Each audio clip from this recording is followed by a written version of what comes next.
कश्मीर में जो कुछ हुआ था उसके बाद 140 करोड़ हिंदुस्तानियों का खून खौल रहा था। हर कोई यह जान रहा था कि अब कुछ बड़ा होगा। और अब भारत ने पाकिस्तान को असली चोट दी है। एक ऐसी चोट जिसमें ना टैंक चलाया गया, ना मिसाइल गिराई गई, ना 2016 जैसी सर्जिकल स्ट्राइक हुई और ना 2019 जैसी बालाकोट एयर स्ट्राइक। इस बार भारत ने वो युद्ध शुरू किया है जो खून तो नहीं बहाएगा, लेकिन प्यास की तड़फ से पाकिस्तान को झकझोर कर रख देगा। और नतीजा, पाकिस्तान में अब चूल्हे नहीं जलेंगे। पाकिस्तान में बच्चे प्यास से तड़पेंगे, नौकरियां खत्म हो जाएंगी, कारखाने बंद हो जाएंगे, अस्पताल ठप हो जाएंगे, कराची लाहौर जैसे शहर अंधेरे में डूब जाएंगे, सब्जियों के दाम आसमान छुएंगे, खेत सूखेंगे, किसान भूख से तड़पेंगे, जनता सड़कों पर होगी। मौत गोली से नहीं, प्यास से आएगी। भारत ने पाकिस्तान से उस युद्ध की शुरुआत की है जहां खून तो नहीं बहेगा, लेकिन प्यास की तड़प से पाकिस्तान सूख कर मर जाएगा। क्योंकि इस बार वार वाटर स्ट्राइक से है। इंडिया वर्सेस पाकिस्तान में वॉर जो है वो वाटर स्ट्राइक की है।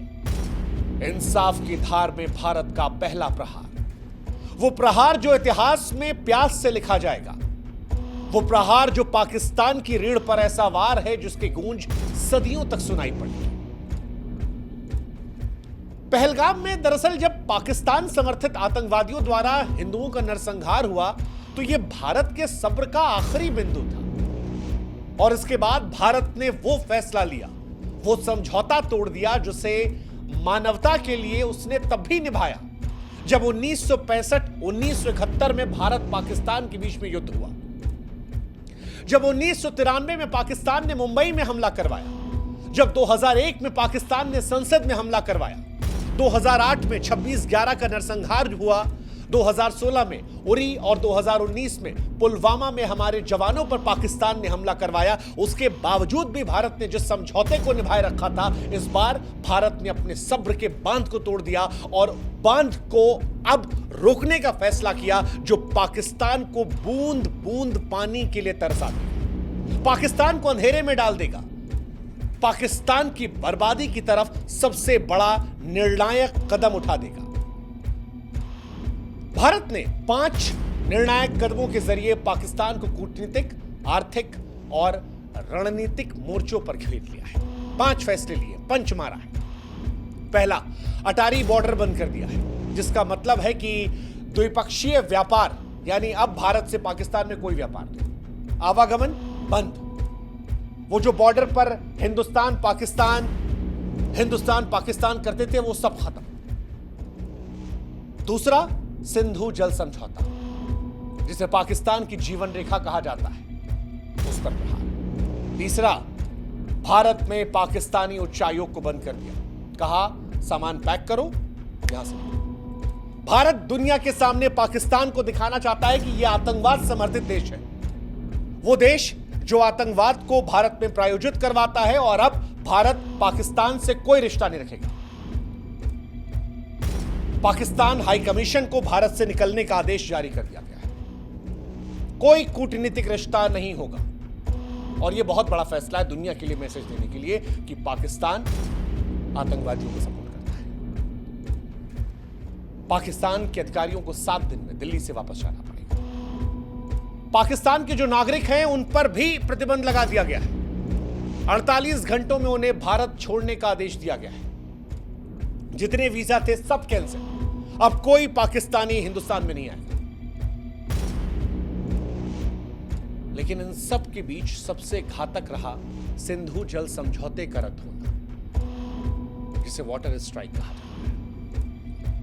और यह भारत और पाकिस्तान के बीच में पहले जल युद्ध की शुरुआत है।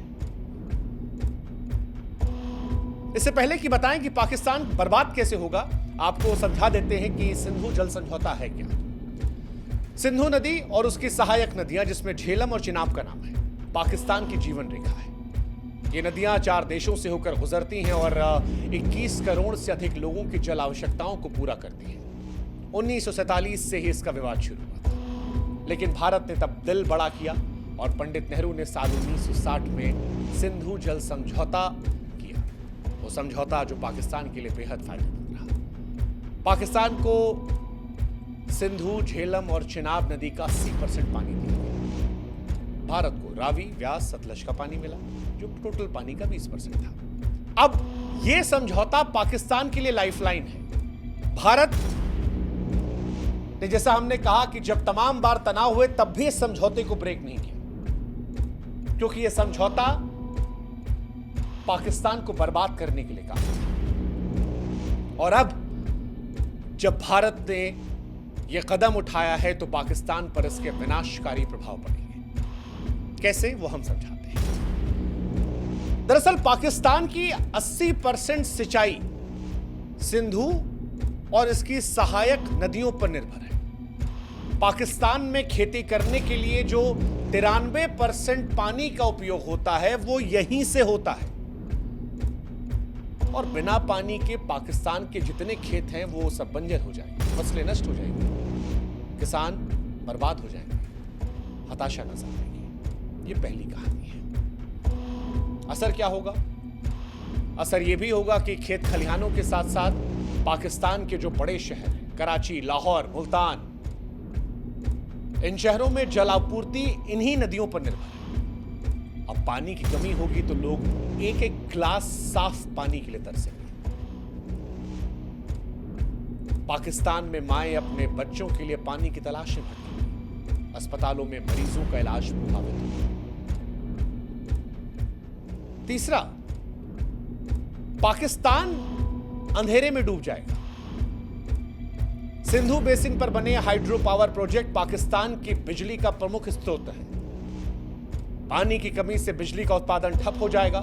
पाकिस्तान के बड़े शहर कराची, मुल्तान, लाहौर, ये सब शहर अंधेरे में डूब जाएंगे, कारखाने बंद हो जाएंगे। और अब क्योंकि गर्मी आने वाली है, ऐसे में ये गर्मी असहनीय हो जाएगी, बर्दाश्त के बाहर हो जाएगी। पाकिस्तान वैसे भी बिजली संकट का बहुत सामना करता है। बीते साल भी आए दिन पाकिस्तान में ब्लैकआउट हुआ था। इस साल गर्मी पाकिस्तान को बहुत महंगी पड़ी। खेत खलिहानों में क्योंकि पानी आएगा नहीं, तो पाकिस्तान में फसलों की कमी के चलते अनाज और सब्जियों की कीमतें जो है वो आसमान को छू जाएंगी। पाकिस्तान वैसे भी भुखमरी कगार पर है, लेकिन अब गरीब परिवारों की थालियां खाली हैं, भुखमरी का खतरा मंडराएगा। अब क्योंकि कृषि और बिजली क्षेत्र ठप रहेगा तो पाकिस्तान की अर्थव्यवस्था चरमरा जाएगी, निवेशक भाग जाएंगे, बाजारों में अस्थिरता रहेगी। इसके साथ ही पाकिस्तान में जनसंख्या विस्थापन होगा, क्योंकि जहां जहां ये समस्याएं बढ़ेंगी वहां से आबादी कहीं और जाएगी, और जहां पर जाएगी वहां का सारा सिस्टम डैमेज हो जाएगा।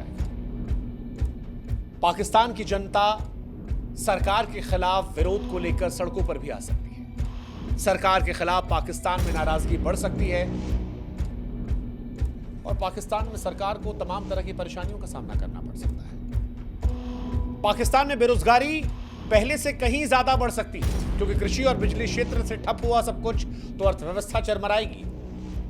पाकिस्तान वैसे ही निवेशकों की कमी से परेशान है और इसके बाद निवेशक भाग जाएंगे, कंपनियां बंद हो जाएंगी, बाजारों में अस्थिरता बढ़ेगी और पाकिस्तान अलग अलग दृष्टिकोण से बर्बादी की तरफ चला जाएगा। हालांकि क्या ऐसा कल से ही होने वाला है? तो जवाब है नहीं। भारत ने जो यह फैसला लिया है, यह ऐसा नहीं है कि कल से ही पाकिस्तान को बर्बाद कर देगा, क्योंकि कई लोग के मन में सवाल है कि क्या ऐसा फैसला लेने के बाद पाकिस्तान तुरंत बर्बाद हो जाएगा, या बर्बाद पाकिस्तान होगा तो कितना समय लगेगा? इसका जवाब भी हम आपको देते हैं। सिंधु जल संधि टूटने से तत्काल गंभीर नुकसान पाकिस्तान को नहीं है। क्यों नहीं है वो समझाते हैं। सिंधु, झेलम, चिनाब नदियों का पानी जो है वो तुरंत नहीं रुकेगा, क्योंकि ऐसा करने के लिए भारत को बड़े बांधों की जरूरत है, जो फिलहाल अभी तैयार नहीं है। इसके अलावा पाकिस्तान के पास तारबेला, मंगल जैसे जलाशय भूजल है, जो कुछ महीनों तक कृषि, पानी, बिजली की जरूरतों को पूरा कर सकते हैं। एक, भारत ने फैसला आतंकवाद के दृष्टिकोण से लिया है, लेकिन पाकिस्तान भी इसके बाद छाती पीटने विश्व बैंक और अंतर्राष्ट्रीय समुदायों के पास जाएगा, मानवता की दुहाई देगा, आवाम को बचाने की अपील करेगा और अंतर्राष्ट्रीय समुदाय के जरिए भारत पर दबाव डलवाने की कोशिश करेगा। हालांकि भारत की सरकार ने जब यह फैसला लिया है तो वो इसके परिणामों से वाकिफ रही होगी कि क्या हो सकता है। तीसरा, पाकिस्तान बारिश या ग्लेशियर पिघलने से बच सकता है, क्योंकि ऐसा रहा तो नदियों में पानी बना रहेगा। पाकिस्तान जो छोटे छोटे नहरें हैं, जलाशय है, भूजल है, उनका इस्तेमाल करके तत्कालिक तौर पर परेशान नहीं होगा। ये बात सच है, तुरंत खतरा नहीं है पाकिस्तान पर। लेकिन एक सच जो है वो ये कि हर पाकिस्तानी के दिल में भविष्य को लेकर डर रहेगा, पाकिस्तानियों में अनिश्चितता बनी रहेगी। और जब भी लंबे समय में भारत पूरा पानी रोकने की क्षमता बनाएगा, तब पाकिस्तान में असली संकट आएगा। खेती का संकट, नौकरी का संकट, रोजगार का संकट, बिजली का संकट, बर्बादी का संकट, भूख का संकट, और इन सबसे चीखें। अभी यह सिर्फ डर है जो चुपके से पाकिस्तान में खरीद रहा है। लेकिन भारत ने कश्मीर के पहलगाम में जो कुछ देखा, जो कुछ सुना, जो कुछ जाना, उससे जो डर पैदा हुआ, जो गुस्सा पैदा हुआ, जो नफरत आई, उसके बाद मानो पाकिस्तान को स्पष्ट संदेश देने का मन बना गया है कि भारत ना हमास जैसी हरकत बर्दाश्त करेगा और ना पहले जैसी खामोशी। अगर हमला हमास जैसा होगा तो पाकिस्तान को जवाब इजराइल जैसा मिलेगा।